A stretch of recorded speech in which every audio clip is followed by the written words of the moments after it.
ayan guys, nandito na naman tayo sa Kastisoy TV. Ito naman, ginatang tambakol. Specialty to ng nanay ko. So nagpaksiw muna tayo. Gulyasan yan guys. So marami kasing uri ng isda. Ito po ay tambakol, gulyasan. Ayan. So pinaksiw muna natin yan. Para mamaya, lalagay na natin yung unang gata at pangalawang gata at kakang gata. Yun po. So ito, bibili tayo ng nyog. Ito yung unang gata, ito yung pangalawang gata, pinakahid na natin yung guys. So, lalagay na natin ito dyan. Ayan guys, so, ayan yung unang gata. So, ibig sabihin yan, napaksiw na natin yung isda. Pagkatapos, antay naman natin itong matuyo para ilalagay na natin yung kakang gata. So, ayan nakikita nyo, medyo malabnaw pa. Ito yung malapot, ito yung kakang gata. So mamaya ilalagay natin po yan dyan. Ang tawag po rito is ginatang tambakol. Specialty ng nanay ko. Ayan.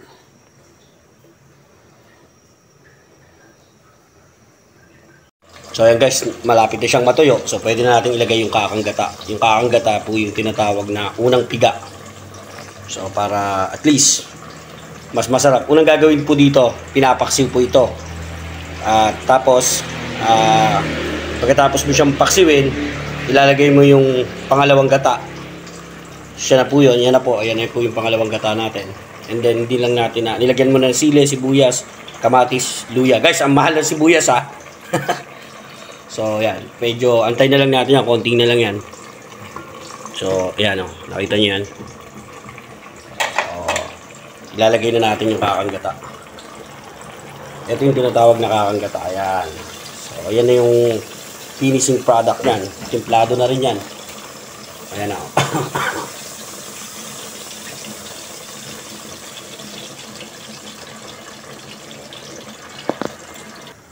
So, ayan mga lodi, ano?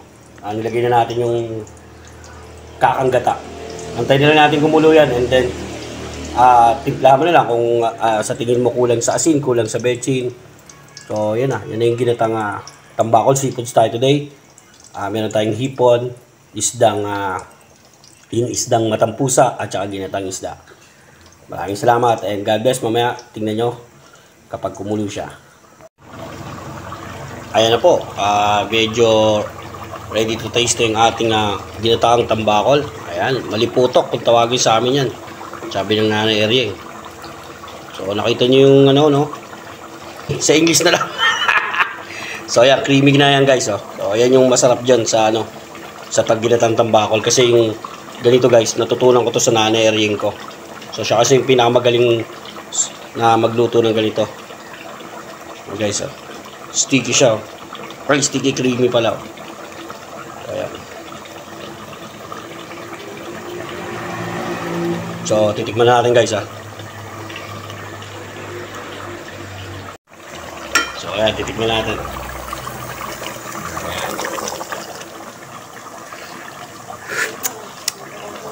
Sarap. So, ayan guys, ang sarap, the best. So, ayan, nakita nyo guys.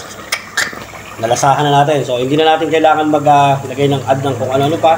Okay na yan sa akin, sa panlasa ko, okay na. So, ayan po, okay na po yun. Antayin na lang natin and then hanguin na natin para sa kakain na tayo. So, tara, kain tayo. Kaya guys, maliputok kung tawagin. Creamy. Ayan, Shayap naman, Ginatang tambakol. Pwede rin yellowfin, tuna, pwede rin.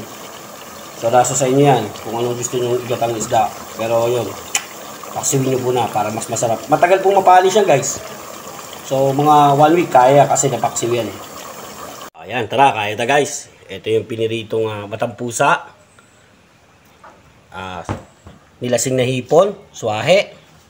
Siyempre side dish tayo ng talong with bagoong. Ayan, may hipon.